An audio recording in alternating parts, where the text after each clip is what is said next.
UP में फिलहाल आप समझते हैं कि यूपी क्या पूरे भारत देश में क्या सिचुएशन चल रही है। भारत और पाकिस्तान अब वार जोन में आ चुके हैं पूरी तरह से, और दोनों की मीडिया अपने अपने हिसाब से चीज़ें दिखा रही हैं, लेकिन हम पूरी तरह से आश्वस्त हैं कि हमारी सेना बहुत शानदार युद्ध लड़ रही है। और मतलब ये तो सबको ही मालूम है कि पाकिस्तान इंडिया के सामने नहीं टिक पाएगा, किसी भी सूरत में नहीं टिक पाएगा, लेकिन उसकी एक मजबूरी थी कि भारत ने उसके अंदर घुस करके मिसाइल अटैक किया है, तो फिर उस अगर वो कुछ ना करे तो उसकी जो आवाम है, उसकी जो लोग हैं, वो उसकी सेना पर विश्वास करना ही बंद कर देंगे। तो ये उनकी मजबूरी रही, जिस वजह से उनको भारत पर आक्रमण करना पड़ा, या मतलब लड़ना पड़ा। आक्रमण तो क्या ही कहेंगे, जो भी उन्होंने किया भारतीय सेना ने आप सबके सामने है कि उनका क्या हश्र किया है। फिलहाल जो सिचुएशन है वो पूरी तरह से हम अपने आर्मी के आधिकारिक बयानों से अगर देखें तो हम पूरी तरह से युद्ध में बहुत आगे हैं। तो उसमें हमें कोई भी किस तरह का पैनिक नहीं लेना है, लेकिन एक सेफ्टी और एक सिक्योरिटी एक जिम्मेदार नागरिक होने के नाते हमारी बनती है। और मैं ये कहूंगा, ये अपील भी करूंगा, और सेना भी अपील कर रही है कि भाई अगर आप सीमावर्ती इलाकों में रहते हैं या आप आसपास रहते हैं और आप कोई भी एक्टिविटी सेना की, वायुसेना की अगर देखते हैं, तो आप उसका कोई वीडियो वगैरह ना बनाएं। आप जिम्मेदार नागरिक हैं, तो इससे दुश्मन की आप नहीं चाहते कि हेल्प हो, पर वो हो जाती है अगर सोशल मीडिया पे पोस्ट वगैरह करते हैं। तो उन सब चीज़ों से आपको बचना है और हमें अपनी सरकार की गाइडलाइंस में चलना होगा, और चलना भी चाहिए। और जो भी, चाहे वो ब्लैकआउट का डिसीजन हो या कुछ भी हो, उसमें सबको आगे बढ़ के साथ रहना है। यूपी में भी रेड अलर्ट है, क्योंकि यूपी के भी कई जिले में रेड अलर्ट जारी हो चुका है, जो दिल्ली के आसपास के हैं या पश्चिमी यूपी का बहुत ज़्यादा हिस्सा जो नजदीक पड़ता है पाकिस्तान के, बाकी यूपी बहुत दूर पड़ती है। तो कुल मिलाकर के बाकी ये सब मतलब एक सेफ्टी के तौर पर ये किया जा रहा है कि हमारे नागरिक को अगर किसी भी तरह की कोई समस्या है तो उसको पता हो कि उसको पैनिक नहीं होना है, ठीक है। और इस टाइम ना सबकी जिम्मेदारी बनती है, हम भारत देश के नागरिक हैं, हम हमारे ऊपर जो है इस देश का कर्जा है, और ये अपना पेशेंस रख करके, अपना फर्ज अदा करके जो सरकार कह रही है, ये हमारा सबसे बड़ा फर्ज है, हमें उसको निभाना चाहिए। और हमें उनको हर एक जो गाइडलाइंस है, जो एक निर्देश है, उसको सीरियसली फॉलो करना चाहिए, ठीक है। इस समय सबसे बड़ी बात है कि भारत अनेकताओं में एकता का देश कहा जाता है। कि अनेकता मतलब अलग अलग जगह, बहुत सारी अलग अलग जगह, अलग अलग भाषा के लोग रहते हैं, अलग अलग धर्म के लोग रहते हैं, फिर भी एकता है, फिर भी एक एकता दिखती है, इसी की वजह से जाना जाता है भारत। और अब फिलहाल अगर हम देखें तो वो एकता जब देशभक्ति की बात आती है तो हर एक के खून में दिखाई दे रही है, और निश्चित तौर पर हर एक भारतवासी आज एक फील कर रहा है अपने आप को, और ये बड़े गर्व की बात है, ठीक है। चलिए, तो बहुत अच्छी बात है, अच्छी न्यूज है आपके लिए। युद्ध की न्यूज देने के लिए आपके पास बहुत सारे और भी सोर्सेज हैं, तो मैं केवल उसी बारे में बात करने नहीं आया हूं, लेकिन उससे हमारे ऊपर क्या इंपैक्ट आ रहा है हमारी भर्तियों पर, क्योंकि मुझे साथ साथ उसके बारे में भी चर्चा कर लेनी चाहिए। तो मेरे भाई, जो वार में यूपी में रेड अलर्ट है, रेड अलर्ट में सीधी सी बात है कि जब रेड अलर्ट है या हाई अलर्ट है, तो वो एक ही चीज, मतलब फिर तो दिमाग में एक ही चीज रहेगी ना, तो फिर बाकी चीजें ठप पड़ जाती हैं, ऐसी एक उम्मीद लगाई जाती है। जब रेड अलर्ट है तो बाकी चीजें ठप हो रही होंगी, तो ऐसा नहीं है। मैं वही आपको दिखाने आया हूं कि ऐसा नहीं है यहाँ पर सब, क्योंकि देखो, जो आपको लग रहा होगा कि सर वार तो अब 2 दिन में भारत ने जीता, अब 3 दिन में जीता, पाकिस्तान कितने दिन टिक पाएगा इंडिया के सामने, ऐसा नहीं है। इसकी सच्चाई मैं आपको बता देता हूं कि रसिया और यूक्रेन का युद्ध 3 साल हो गए चलते चलते। भारत के सामने पाकिस्तान तो फिर भी बहुत कुछ है, लेकिन यूक्रेन तो रूस के सामने कुछ भी नहीं है।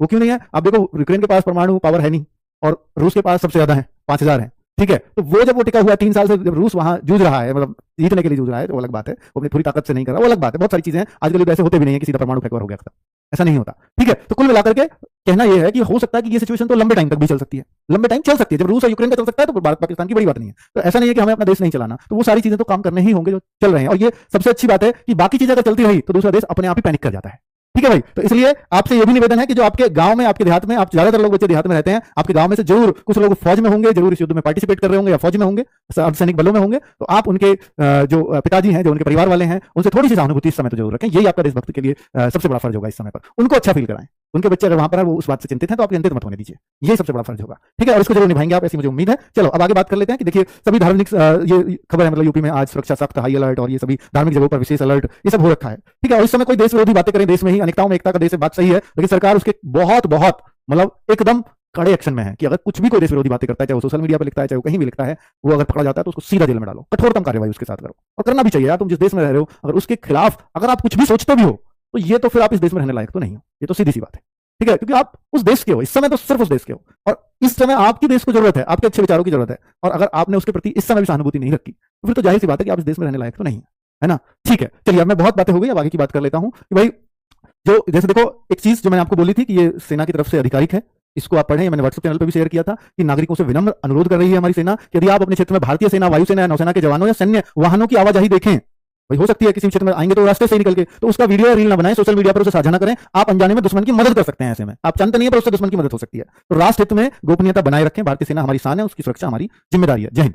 तो मेरे भाई, इस बात का विशेष ध्यान रखें। दूसरा एक और मैसेज चल रहा है कि भाई वो आज साइबर अटैक पाकिस्तान की तरफ से हो रहा हो या कुछ भी, तो आप अपने मोबाइल से ऐसे ही किसी भी फाइल को डाउनलोड मत करिएगा, ऐसी कोई फालतू की वीडियो डाउनलोड मत करिएगा, ठीक है। जिससे कुछ लोकेशन या कुछ भी चीज हैकिंग के थ्रू उनको पता चलती है हमारी, तो फिर वो हमारी सेना के लिए खतरा ही रहेगा कहीं ना कहीं, ठीक है। चलो, तो हमें जिम्मेदार नागरिक होने का फर्ज निभा सकते हैं, हमारी सेना पर हमें भरोसा रखना है। अब बात आती है कि यूपी में जो चल रहा है, जैसे यूपी, क्योंकि आपको पता है कि पाकिस्तान से अगर नजदीकी देखें तो बॉर्डर से तो नहीं मिल रहा, पर बहुत ज्यादा दूर भी नहीं है, तो यूपी में हाई अलर्ट पर है, लेकिन काम चल रहा है, ऐसी कोई दिक्कत नहीं है। ये मैं आपको दिखाता हूं, ये कल की तस्वीरें हैं, ये कल की तस्वीर है जब यूपी में ये क्या बांटे जा रहे हैं, नियुक्ति पत्र बांटे जा रहे हैं एलटी ग्रेड शिक्षकों को। मतलब काम चालू है, मैं ये दिखाना चाह रहा हूँ इस पोस्टर के थ्रू। योगी जी अपने काम पर चल रहे हैं। और दिखाऊं, परसों का वो है मॉक ड्रिल करवा रहे हैं, तो भाई वो भी चल रहा है, साथ में अपना काम भी चल रहा है। तो ऐसा नहीं है काम आज को ठप्प करके सीधा बैठे कि भाई सेना कब जीतेगी, ये तो नहीं हो सकता। ये तो कितना लंबा चलेगा नहीं पता।